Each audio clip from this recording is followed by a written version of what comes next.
It was supposed to be the kind of trip that healed a soul. After a brutal breakup and months of burnout from her marketing job, 27-year-old Lauren decided she needed isolation, no phones, no people, no noise. That's how she ended up driving 6 hours into the remote Oregon wilderness to rent a small cabin she'd found online. The listing promised complete solitude and a true escape from the modern world. It was exactly what she thought she wanted. The cabin was old but charming, tucked away among towering pine trees and surrounded by miles of unbroken forest. The dirt road leading to it was barely wide enough for her car, winding deeper and deeper until her GPS gave up and her phone's signal disappeared entirely. That made her uneasy for a moment, but she brushed it off. That's the point, she reminded herself. The first day passed peacefully. Lauren unpacked, lit a fire in the wood stove, and read a book by the window while watching the golden light fade between the trees. It felt almost cinematic, the way the wind rustled the branches, the way dusk settled quietly over the forest. That night, she fell asleep to the sound of rain tapping against the roof, comforted by the soft isolation she'd been craving. The second night was different. She woke suddenly just after midnight, heart hammering though she didn't know why. The rain had stopped. The forest was silent, too silent.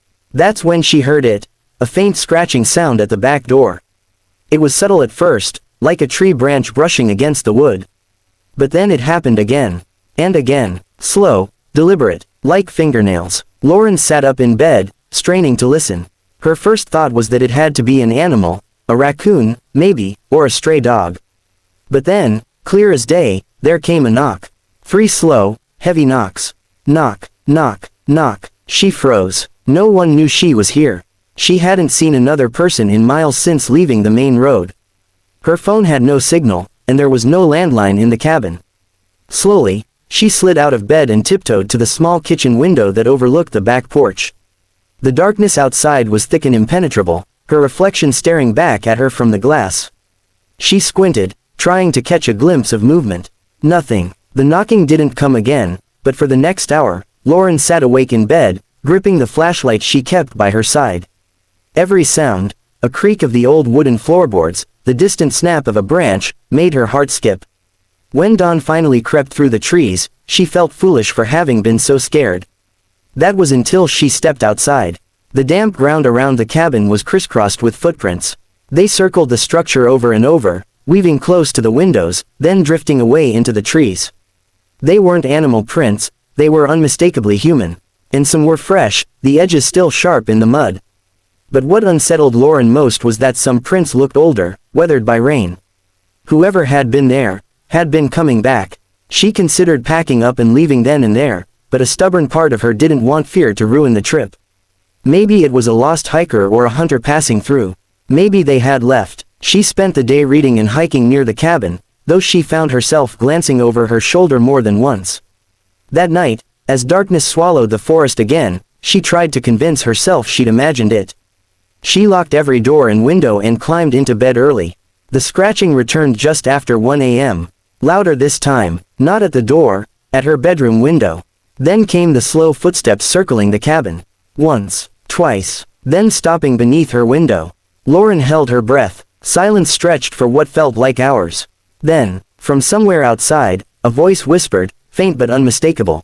Lauren. Her blood turned to ice. She hadn't told anyone where she was going. No one should know her name. Grabbing the kitchen knife, she shouted into the darkness that she was armed. The footsteps stopped. Nothing moved. Then, soft as a feather, something slid under the front door. It was a piece of paper, folded in half and damp from the rain. With trembling hands, she picked it up and unfolded it. Scrawled in messy, uneven handwriting were 3 chilling words. You shouldn't be here. Lauren didn't wait for morning. She grabbed her bag, bolted into the night, and sped down the dirt road until the cabin was nothing but a memory in her rearview mirror. Days later, when police searched the property, they found no footprints, no note, nothing unusual. But behind the cabin, buried among the trees, they discovered a small wooden cross planted in the earth. Carved into it, with deep, jagged letters, was Lauren's name. The autumn of 1998 was unseasonably warm when brothers Michael and Sean decided to take a weekend camping trip deep into the Appalachian wilderness. They had spent much of their childhood exploring those same woods, so when Sean suggested venturing deeper than they'd ever gone before, to a remote fishing spot whispered about by locals, Michael eagerly agreed. It was supposed to be an adventure, just two brothers reconnecting away from work, city noise, and responsibility. But when they stopped at a small supply shop on the edge of town, the cashier, an older man with weathered eyes, gave them a strange warning. "If you're headed past Black Hollow," he said, "you might want to turn back before dark. Folks say the Watcher doesn't like company." They laughed it off, chalking it up to local superstition. They'd heard stories about the Watcher of Black Hollow. Growing up, a faceless figure said to guard the woods, stalking anyone who stayed too long. As kids, they'd even dared each other to whisper its name after sunset. It was just folklore, or so they thought. The first day of their trip was perfect. They hiked through a carpet of red and gold leaves, found the hidden stream they'd heard about, and spent hours fishing beneath the dappled light of the forest canopy. They set up camp near the water's edge and built a fire, laughing as they cooked their catch over the flames. That night, the air was cool and crisp, and the forest hummed with life, crickets chirping, owls calling in the distance. The second night was different. It started with silence, the kind that pressed against your eardrums and made your skin crawl. Michael woke around 1 a.m. to Sean shaking his shoulder. "Do you hear that?" his brother whispered. At first, he didn't.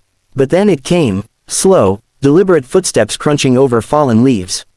Someone, or something, was walking in a circle around their tent. Michael called out into the darkness, demanding whoever it was to show themselves. The footsteps stopped immediately. The silence that followed was suffocating. Then, from behind the tent, a voice whispered, soft and hoarse, but clear as day. "Leave." Both brothers froze. The voice was close, almost right behind the thin fabric of the tent. Michael grabbed the hunting knife from his pack, and Sean swung the flashlight toward the sound. They burst out of the tent, lights sweeping across the trees, but there was no one there. No footsteps, no movement, nothing, except, their fire was out. Completely, not smoldering, not dying, drenched, as if someone had dumped a bucket of water over it. Uneasy and shaken, they decided to break camp and head back before sunrise. But packing up was slow work in the dark, and the feeling of being watched grew heavier with each passing minute. They kept hearing faint snaps and rustles just beyond the beam of their flashlights. Every time they turned, the forest was still again. They started their hike back before dawn, sticking close to the trail they'd marked on the way in. But the deeper they walked into the woods, the stranger things became. At times, it felt like the forest itself was rearranging. Paths they swore they'd taken before seemed unfamiliar, landmarks they recognized now looked different. And always, they heard footsteps behind them. Not close enough to see, but near enough to know they weren't alone. At one point, Sean stopped abruptly, flashlight trembling in his hand. "Did you see that?" he whispered. Michael followed his gaze and, for a fraction of a second, saw it too, a tall, impossibly thin figure standing motionless between two trees. Its limbs were too long, its posture too still. And just as quickly as they saw it, it was gone. Panic surged. They didn't speak again, just walked faster, nearly running as the woods seemed to close in around them. By the time the sky began to lighten, their nerves were frayed and their hearts pounding. Then, finally, they saw it, the familiar trailhead that led back to the road. Relief hit them like a wave, until they noticed what was hanging from a low branch above the path. It was a small, crude figure, twisted from sticks and bound with twine, shaped like a person. Dangling from its neck was Sean's pocketknife, the same knife he had lost inside their tent the night before. They stared in horror. Whoever, whatever, had been watching them hadn't just followed them. It had been inside their camp, inside their tent. They didn't wait to question how. They bolted, sprinting the last stretch of the trail and not stopping until they reached the safety of their truck. Neither brother spoke a word during the drive home. They told no one what happened. But years later, Michael admitted in a hushed voice that some nights, when the wind was still, he could hear slow, deliberate footsteps circling his house. And sometimes, just before he drifted off to sleep, a voice, low and hoarse, would whisper through his window. "Leave." In the summer of 2015, 33-year-old Daniel Harris set out on what was supposed to be a routine solo hiking trip in the dense forests of northern Maine. He was no amateur, an experienced outdoorsman with dozens of successful treks under his belt and a growing online following where he documented his adventures.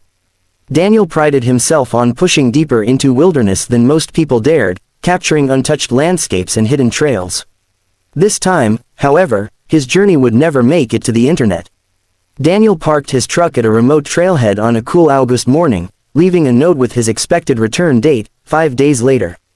He was seen by a ranger that day, cheerful and excited, but after that, no one heard from him again. When he failed to return, a search party was launched. They scoured the forest for weeks, finding nothing but his campsite, tent still pitched, backpack leaning against a tree, and his camera equipment neatly set up on a tripod. There were no signs of a struggle, no blood, no broken branches suggesting a wild animal attack. It was as if Daniel had simply vanished into thin air. For months, the case remained cold.